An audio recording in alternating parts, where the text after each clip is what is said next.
ನೋಡಿ, ಹಳೆ ಬಕೆಟು ಹಳೆ ಪಾತ್ರೆ ಇದ್ದರೆ ನೀವು ಈ ಥರ ಮಣ್ಣು ತುಂಬಿ ಏನನ್ನ ಗಿಡ ಅಂದರೆ ಏನು, ಸೊಪ್ಪು, ದೊಣ್ಣೆ ಸೊಪ್ಪು, ಪಾಲಕ್ ಸೊಪ್ಪು, ಕೊತ್ತಂಬರಿ ಸೊಪ್ಪು ಮತ್ತು ಮೆಣಸಿನ್ಕಾಯಿ ಗಿಡ, ತರಕಾರಿ ಐಟಮ್ ಅಂದರೆ ಪಿಂಚ್ಕಾಯಿ, ಬೆಂಡೆಕಾಯಿ, ನೌಕೋಲು, ಕ್ಯಾರೆಟು ಮತ್ತು ಈರುಳ್ಳಿ, ಬೆಳ್ಳುಳ್ಳಿ, ಶುಂಠಿ, ಆಮೇಲೆ ಮತ್ತು ಇನ್ನೇನು ಪುದೀನ ಸೊಪ್ಪು ಮತ್ತು ಟಮಾಟ, ಈ ಥರ ಮಾಡಿ ಮಗ ನೀವು ಈ ಥರ ಬಕೆಟ್ಲಾಗ ಮಣ್ಣು ತುಂಬಿ ಏನನ್ನ ತರಕಾರಿ ಐಟಮು ಬೆಳೆಸ್ಕೊಬೋದು. ಮಾಡಿ ಮಗ ಬೆಳೆಸ್ಕೊಬೋದು. ಅಂದರೆ ನಾವು ಗಿಡಕ್ಕೆ ಟ್ಯಾಕ್ಸನ್ನು ಕಟ್ಬೇಕಾ? ಮಾಡಿ ಮಗ ಬಕೀಟು ಪಾತ್ರೆಗಳು ಎದ್ದು ಬಿಸಾಕ್ತಿರಲ್ಲ, ಹೆಂಗೆ ಬಿಸಾಕ್ಬೇಕು?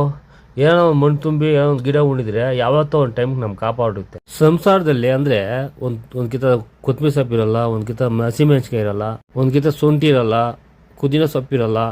ಒಂದು ಯಾವ್ದಾದ್ರು ಪಾತ್ರೆ ಮಣ್ಣಾಗ್ಬಿಟ್ಟು ಬೆಳೆಸಿದ್ರೆ ಯಾವತ್ತನ ಒಂದಿನ ಕಿತ್ಕೊಂಡು ಸಾಂಬಾರ್ಕ ನಾವು ಬಳಸ್ಕೊಂಬೋದಲ್ಲ. ನಿಮ್ಮ ಮನೆಯಲ್ಲಿ ನಿಮ್ಮ ಮಾಡಿ ಮಗ ಈ ಥರ ಬಕೆಟ್ಲ ಮಣ್ಣು ತುಂಬಿಸ್ಬಿಟ್ಟು ಈ ಥರ ಮಾಡ್ಬೋದಲ್ಲ ನೀವು.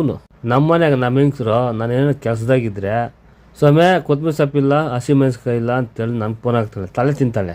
ನೋಡಿ, ಮಾಡಿ ಮಗ ಏನು ಬೇಕೇ ಬೆಳೆದಿದ್ನಿ, ಕೊತ್ತಂಬರಿ ಸೊಪ್ಪು ಅದೇ, ಹಸಿಮೆಣಸಿನ್ಕಾಯಿ ಅದೇ, ಪುದೀನ ಸೊಪ್ಪು ಅದೇ, ಬೀನ್ಸ್ಕಾಯಿ ಅದೇ, ಯಾವ್ದು ಬೇಕೋ ಕಿತ್ಕೊಂಡು ಹೋಗಿ ಸಾಂಬಾರು ಮಾಡಿ ಅಂತೇಳಿ ನಾನು ಫೋನಾಗಿ ಹೇಳ್ಬಿಡ್ತೀನಿ. ಸದ್ಯ ಈ ಮಾಡಿ ಮಗ ಇವೆಲ್ಲ ಬೆಳೆಸ್ತಾದ್ನೆ, ಇಲ್ಲಾಂದರೆ ಫೋನ್ ಮಾಡಿ ತಾಳ್ತೀನೋಳು, ಕೊತ್ತಂಬರಿ ಸೊಪ್ಪು ತಗೊಂಬ, ಮೆಣಸಿನ್ಕಾಯಿ ತಗೊಂಬ, ತಿರುಗಿ ಈರುಳ್ಳಿ ತಗೊಂಬ, ಅದು ತಗೊಂಬ, ಇದು ತಗೊಂಬ ಅಂತ ತಳೆ ತಿನ್ನೋಳು.